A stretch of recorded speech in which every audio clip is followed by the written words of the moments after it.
I'm on my way to do something that I've never in my life done before, and that's see some wild bears. And at the same time, we're gonna be testing the brand new Sony FX30.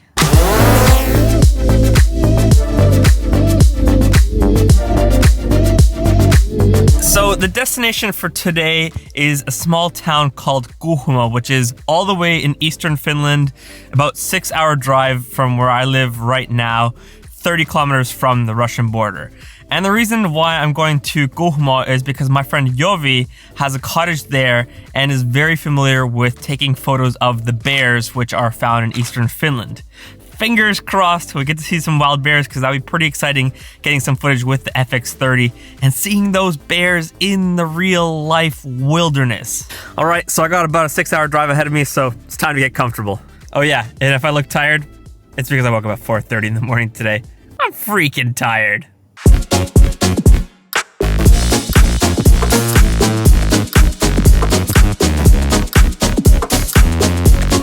Pee break. Oh, you know that feeling when you just gotta go. Feels much better. Let the road trip commence. We're not getting anywhere with all this drone flying and stuff, but hey, it's part of the road trip.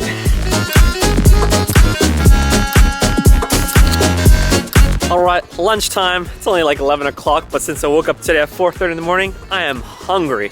And we're gonna go get some pizza.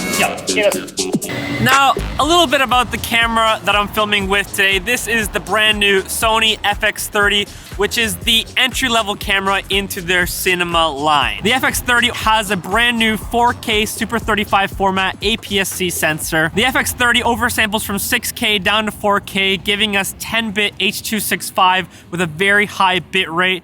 As well, we got 14 stops of dynamic range in this entry-level cinema camera. 4K up to 120 frames per second and 240 frames per second at 1080p. We got S-Cine tone, we got the dual base ISO of 800 and 2500, which is really handy when you're filming outside and then in low light conditions. We have the dependable autofocus that we're used to in the Sony cameras, and as well, the flip LCD screen, which I personally love when it comes to vlogging and YouTube content creation. And last but not least, the Sony FX30 has a really cool function where you can upload custom LUTs that you've created, and when you're filming with the log picture profile, it'll automatically correct and put the grade that you want on your footage so you can see what the final image will look like. And you're getting all of this in this camera for a low price of 2,300 euros, and I'm assuming it's gonna be probably around 2,400 US dollars. Now at this point, you're probably wondering, what is the difference then between the FX3 that we all know and the brand new FX30? And I'd say the main difference is that the FX3 has a full frame sensor,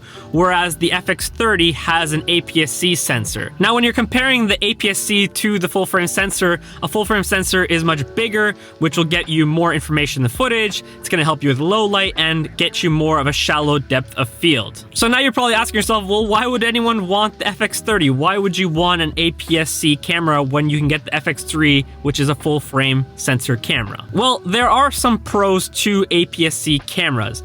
Most often, APS-C cameras are a lot smaller and lighter, and as well, the lenses are a lot smaller. So you're able to get a lot smaller, more compact setup for your filmmaking and for vlogging. So for example, this setup looks so small with this little 11mm 1.8 lens, and it's a lot more affordable than, for example, the 16 and 35 G Master lens, which I'm used to vlogging with.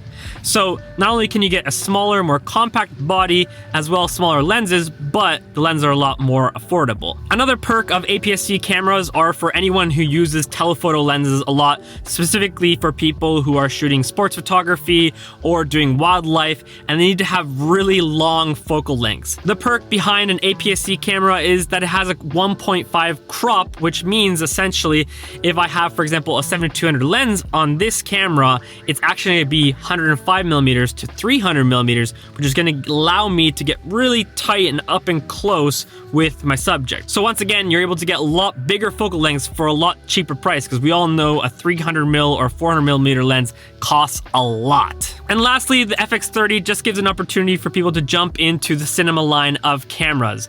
The FX3 costs currently around 4,000 US dollars, where this camera body is only going to be 2,300 euros, probably 2,400 US dollars. I'm not 100% sure yet, but that's a lot more affordable for someone to jump into, not to mention much more affordable lenses. So This is a great camera for someone to jump into the cinema lines of Sony cameras. All right, time to devour my pizza, and then I just gotta get on the road driving. This trip has taken probably half the time longer because we all know how it is when you're a photographer, filmmaker. You gotta stop and get the footage when you have those moments, and there was some incredible drone moments on this trip. So let's devour the pizza, and then we're gonna meet up with my friend Jovi, and then hopefully we'll go see some wild bears. Yum, yum, yum, yum, yum, yum. So good. Tuna, yay or nay? Let me know in the comment section. I'd love to hear your guys' thoughts. Woo,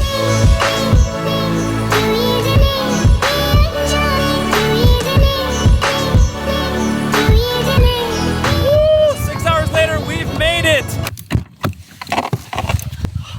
It's been way too long. Yeah. Guys, this is my friend Jovi. Incredible wildlife photographer. He's shy, but he's gonna be on the videos today.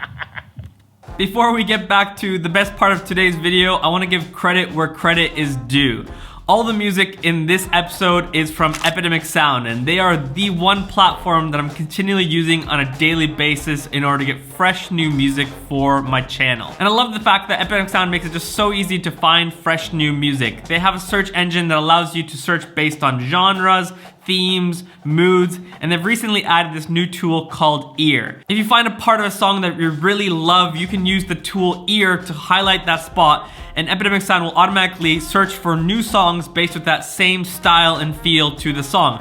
And it's actually really accurate. It's helped me in so many moments where I want another song with that similar vibe, and you can just use Ear to highlight that song, and already you're gonna get a lot of new suggestions for future songs. So if you're not yet signed up, click the link in my description in order to get a 30-day free trial, and then from there you can continue their affordable monthly subscription, which is only $10 a month.